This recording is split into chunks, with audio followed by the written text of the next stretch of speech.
Sungguh luar biasa kasih Tuhan dalam kehidupan kita. Hari lepas hari tangan Tuhan senantiasa menuntun kita dengan kekuatannya yang luar biasa. Dan bersyukur kalau saat ini kita boleh kembali bersama-sama untuk datang ke hadirat-Nya, berbakti, memuji, memuliakan namanya. Saat yang indah ketika kita boleh sujud datang di hadapan-Nya untuk menaikkan ucapan syukur kita atas setiap hal yang sudah Tuhan lakukan dalam setiap musim dalam hidup kita. Tangan Tuhan dengan kekuatan yang luar biasa itu menyertai kita. Kita naikkan pujian bersama-mu Bapa.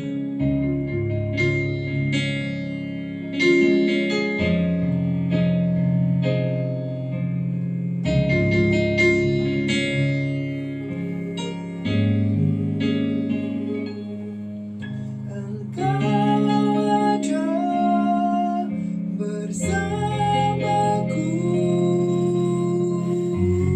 di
kerajaan surga yang maha mulia. Segala puji, hormat, serta syukur kami naikkan ke hadirat-Mu yang suci. Saat ini Bapa, dengan penuh ucapan syukur, kami datang ke hadirat-Mu untuk memuji serta memuliakan nama-Mu. Kami mengucap syukur untuk tangan Tuhan yang hari lepas hari senantiasa menuntun kami. Tuhan melimpahkan kebaikan dalam kehidupan kami, dengan berkat jasmani maupun rohani. Kami naikkan ucapan syukur Bapa untuk setiap hal yang boleh kami alami dalam kehidupan ini, untuk boleh terus dekat dengan Engkau. Dan saat ini Bapa, kami menyerahkan ibadah ini hanya di dalam nama-Mu, Tuhan Yesus Kristus. Haleluya. Dengan sepenuh hati kita akan memuji memuliakan Dia dengan pujian sukacita. Tuhanlah sumber kemenangan kita.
Apapun rintangan di hadapan kita, haleluya.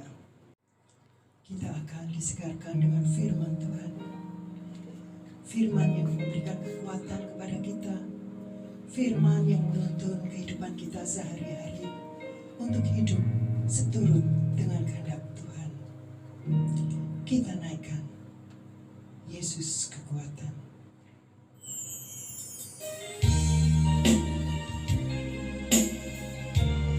Sungguh luar biasa, Dia Allah sudah turun ke dunia menjadi juru selamat kita, menebus dosa kita.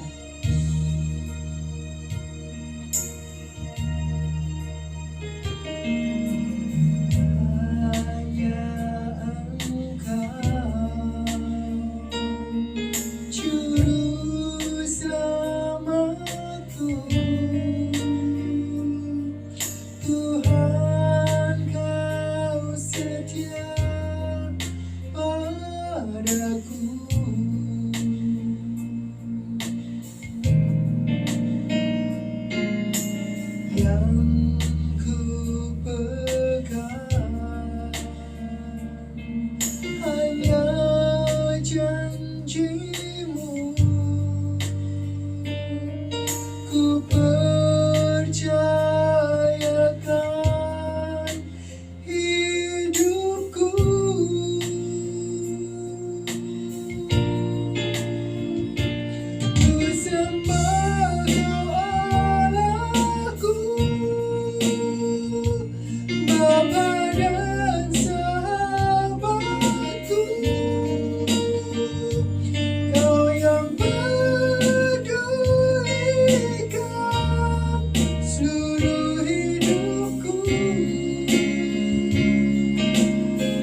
Shalom Bapak Ibu yang saya kasih dalam Tuhan.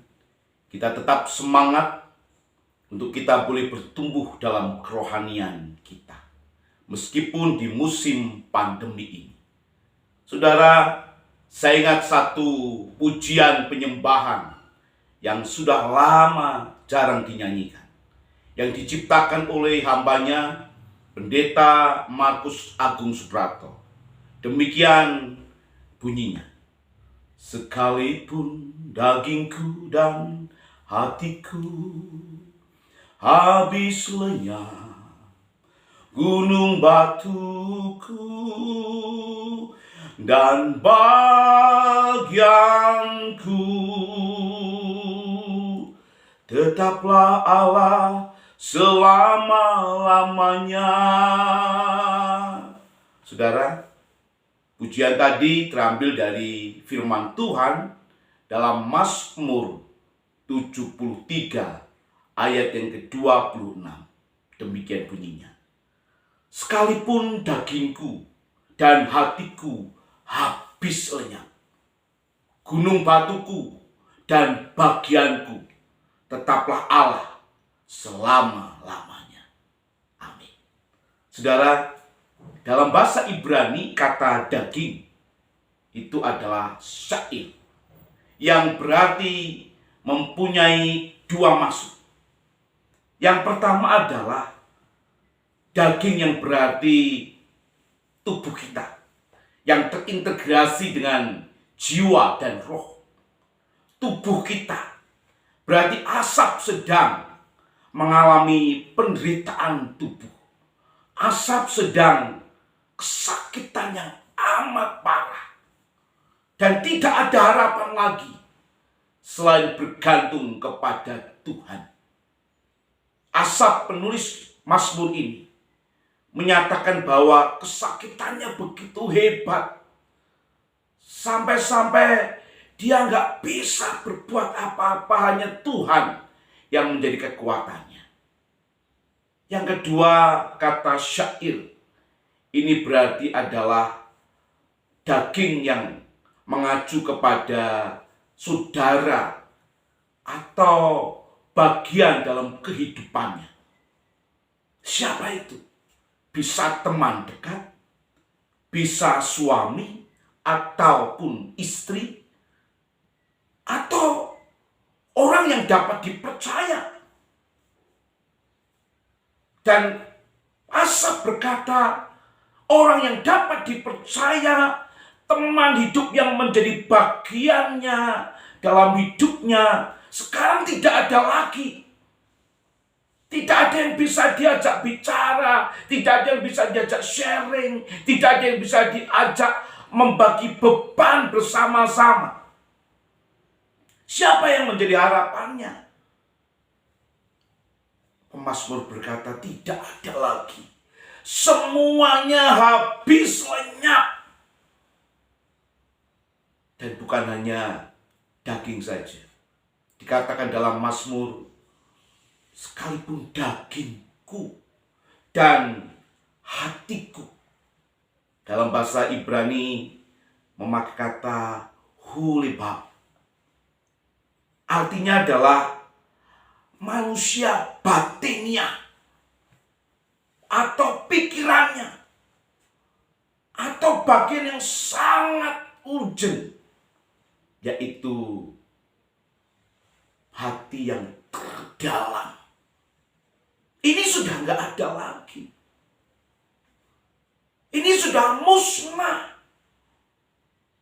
Apa yang diharapkan sekarang kalau dalam kehidupan manusia sudah tidak ada teman yang diajak bicara, bahkan yang menjadi bagian yang sangat penting sudah tidak ada lagi dalam hidupnya. Tujuannya sudah nggak ada lagi. Saudara yang dikasihi Tuhan Yesus Kristus, kalau saya boleh berkata, ini menjadi titik yang paling lemah bagi manusia. Sampai titik yang terendah dalam kehidupan manusia. Bapak Ibu yang dikasihi Tuhan, mungkin hari-hari ini kita mengalami penderitaan yang begitu berat. Sakit yang begitu sangat berat bagi kita. Kita tidak pernah membayangkan sakit yang demikian. Bahkan bukan hanya itu. Kita sangat menderita karena apa? Karena mungkin saudara kita, teman hidup kita, atau bagian dalam kehidupan kita sudah tidak ada lagi. Rasanya gak ada sesuatu yang diharapkan kembali. Bahkan mungkin kalau kita berada di rumah sakit, kita selalu mendengar kanan, kiri kita meninggal, teman dekat meninggal. Rasanya menjadi hidup kita berkata, gak ada harapan lagi. Gak ada sesuatu yang bisa diandalkan. Bapak Ibu yang dikasihi Tuhan Yesus Kristus, saya ingin berkata, ini titik rendah manusia. Ini adalah titik yang paling rendah dalam kehidupan manusia. Dan kalau sudah mengacu kepada titik yang paling rendah, apa yang kadang-kadang dilakukan manusia? Yang pertama kadang-kadang, karena dia depresi yang sangat hebat, dia mengalami penderitaan yang sangat hebat, orang berkata, ayo kita segarkan, kita lupakan semuanya dengan minum minuman keras, dengan merokok, datang ke nightclub, mungkin datang ke pub, dan sebagainya dan sebagainya. Kita supaya fresh, supaya kita segar kembali, supaya kita bisa melupakan penderitaan kita dengan merokok, dengan kemudian minum minuman keras, dengan minum pil dan sebagainya dan sebagainya. Kita bisa hilang segala beban kita. Bapak Ibu Saudara, apakah betul-betul sudah hilang? Apakah betul-betul sudah gak ada masalah ketika lari pada minuman keras, kepada obat-obatan? Rupanya tidak, saudara. Atau orang boleh berkata, oh kalau gitu saya mau curhat, mau konseling dengan orang yang hebat. Saudara bisa mengungkapkan penderitaannya kepada orang yang dipercaya. Tetapi pertanyaannya adalah, apakah juga bisa hilang? Tidak, saudara. Masih sama. Atau mungkin saudara mendapat nasihat, ayo lepaskan, hilangkan penderitaan semuanya itu, dan mari kita maju. Apakah semudah itu? Saudara yang dikasihi Tuhan Yesus Kristus, bagaimana dengan penulis Mazmur? Bagaimana dengan Asaf ketika mengalami penderitaan yang begitu berat? Apa yang dilakukan pemazmur? Dia berkata, gunung batuku dan bagianku tetaplah Allah. Wow, luar biasa, saudara. Gunung batuku dan bagianku tetaplah Allah. Kalau kita bicara gunung batu, itu adalah berarti tempat perlindungan. Tempat di mana orang mencari pengayoman. Orang di mana mencari keteduhan hati. Pemazmur menyatakan gunung batuku. Dan bukan hanya gunung batuku, tetapi bagianku. Bagian dalam hidupnya adalah Allah. Jadi pemazmur ingin berkata, walaupun dagingku dan hatiku semuanya tidak ada lagi, tetapi sekarang yang menjadi perlindunganku, tempat perteduhanku adalah Allah, karena itu menjadi bagian yang sangat besar dalam hidupku.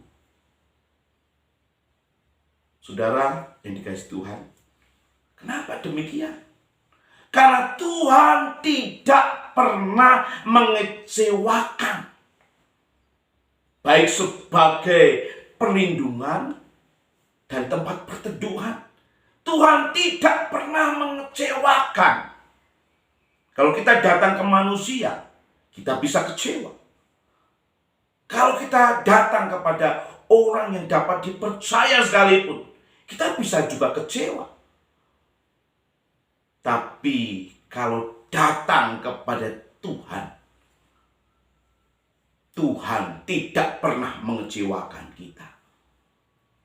Dalam kitab 2 Timotius pasal 2 ayat yang ke-13. Jika kita tidak setia, Dia tetap setia. Karena Dia tidak dapat menyangkal dirinya. Saudara, kadang manusia mengecewakan Tuhan. Kadang manusia berkata, aku ingin setia, aku ingin ibadah dengan baik, aku ingin mengabdi dengan baik, aku ingin melayani dengan baik. Tetapi begitu hidupnya senang, semuanya lupa. Begitu hidupnya enak sedikit, sudah jual mahal dalam pelayanan. Tetapi apa yang terjadi? Tuhan tetap mau menerima kita apa adanya. Amin. Tuhan mau tetap menerima kita. Dan Tuhan tetap setia untuk saya dan saudara.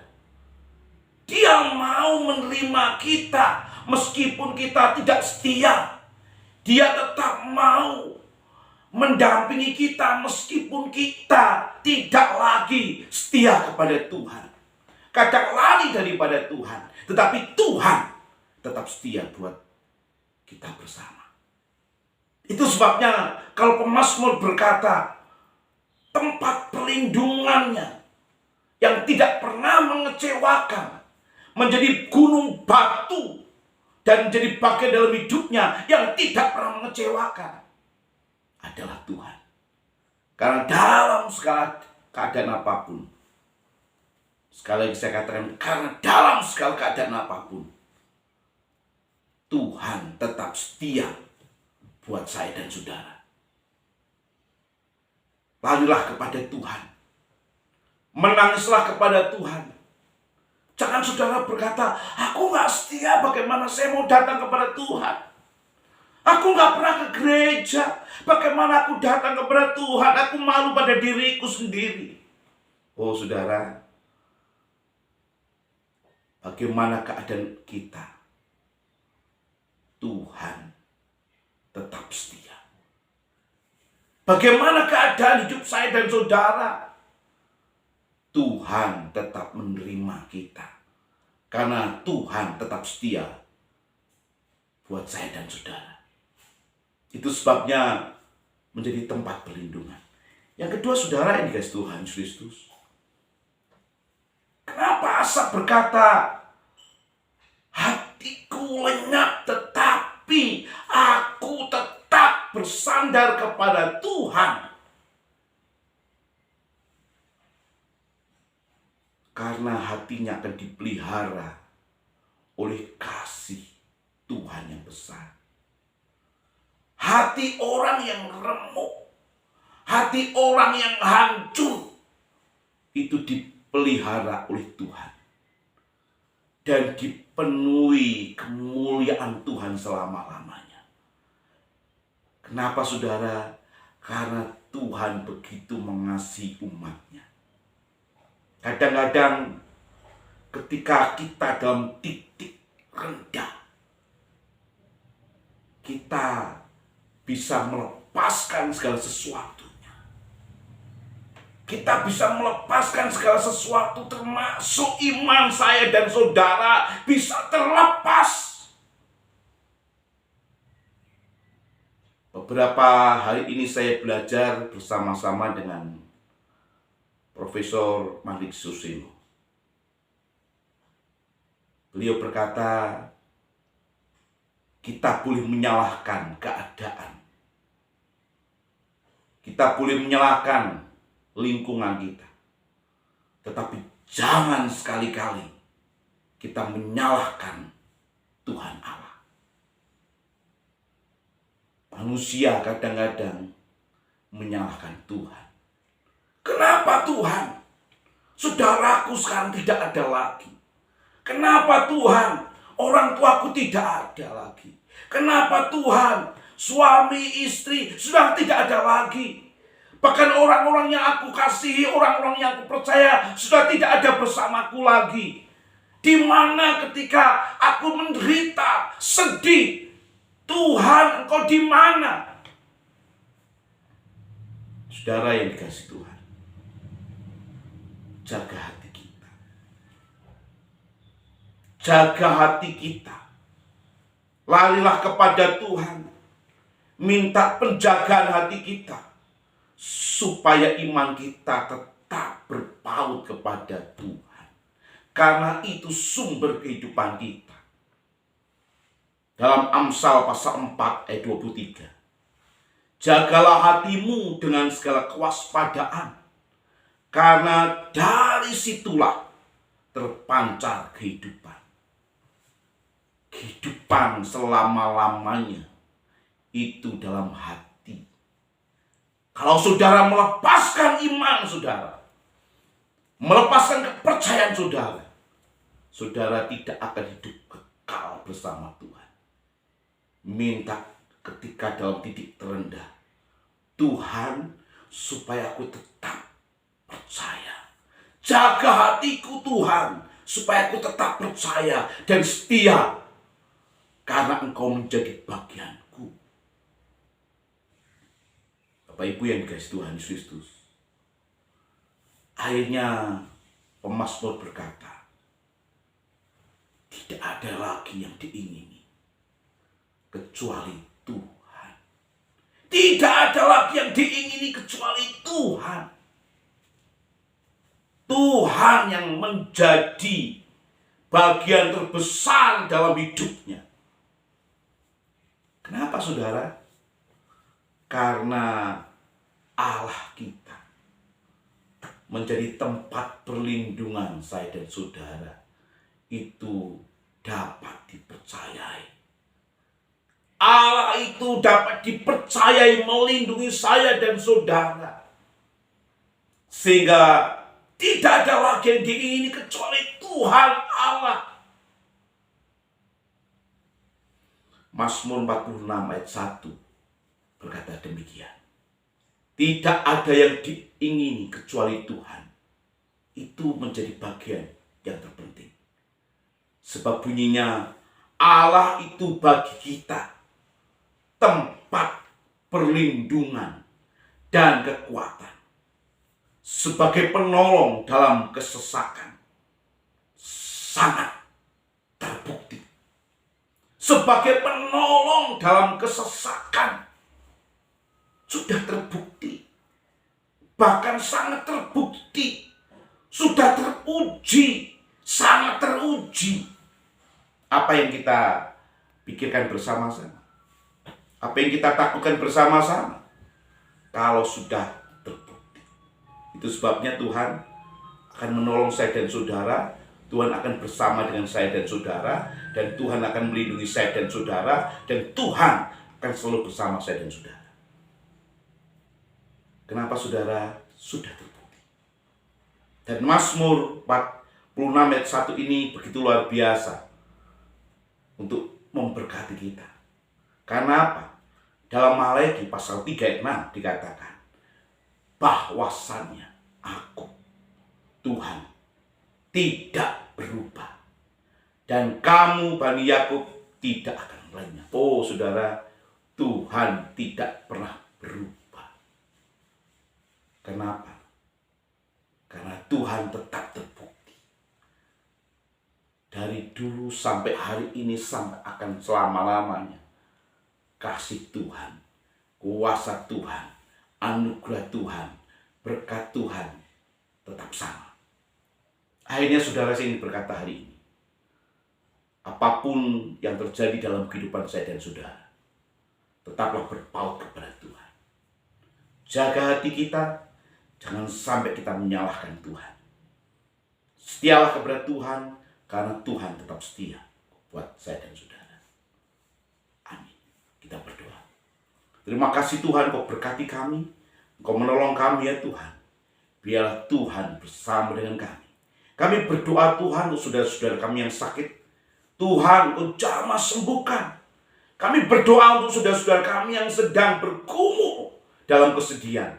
Tuhan berkati supaya beri penghiburan buat mereka. Tuhan, Kau menolong kami semua. Kami percaya Tuhan, Engkau menjadi bagian terbesar dalam hidup kami. Dalam nama Tuhan Yesus Kristus kami berdoa. Amin. Saudara yang dikasihi Tuhan, kalau saudara ingin mengabdi kepada Tuhan, berilah persembahan dan perpuluhan. Karena itu adalah pengabdian melalui harta saya dan saudara. Ambil uang persembahan dan berdoalah dan bawalah ke rumah Tuhan. Tuhan akan memberkati saudara. Kita berdoa bersama-sama dan mengakhiri ibadah kita. Tuhan Yesus, berkati kami Tuhan. Berkati untuk setiap persembahan yang telah disiapkan, supaya itu menjadi pengabdian melalui harta kami kepada Tuhan. Dan kami ingin mentaati firman-Mu Tuhan. Dengan mentaati firman Tuhan, kami yakin Tuhan melihat kami layak dipercaya. Sehingga Tuhan mempercayakan harta buat kami lebih lagi. Tuhan berkati, Tuhan tolong kami. Tuhan Yesus Kristus, hari ini kami juga berdoa ketika kami boleh beribadah di rumah kami masing-masing. Tuhan, layakkan kami supaya kami terus masuk dalam hadirat-Mu Tuhan. Dan jaga hidup kami Tuhan. Beri kesehatan buat kami, kekuatan buat kami ya Tuhan. Karena kami tahu kami hanya bersandar kepada Tuhan. Kami terima berkat daripada Tuhan. Tuhan memberkati saudara dan melindungi saudara. Tuhan menyinari saudara dengan wajah-Nya dan memberi kasih karunia. Tuhan menghadapkan wajah-Nya bagi saudara dan memberi damai sejahtera. Di dalam persekutuan Allah Bapa, Yesus Kristus serta Roh Kudus, biarlah engkau tetap tinggal di rumah dan diberkati oleh Tuhan.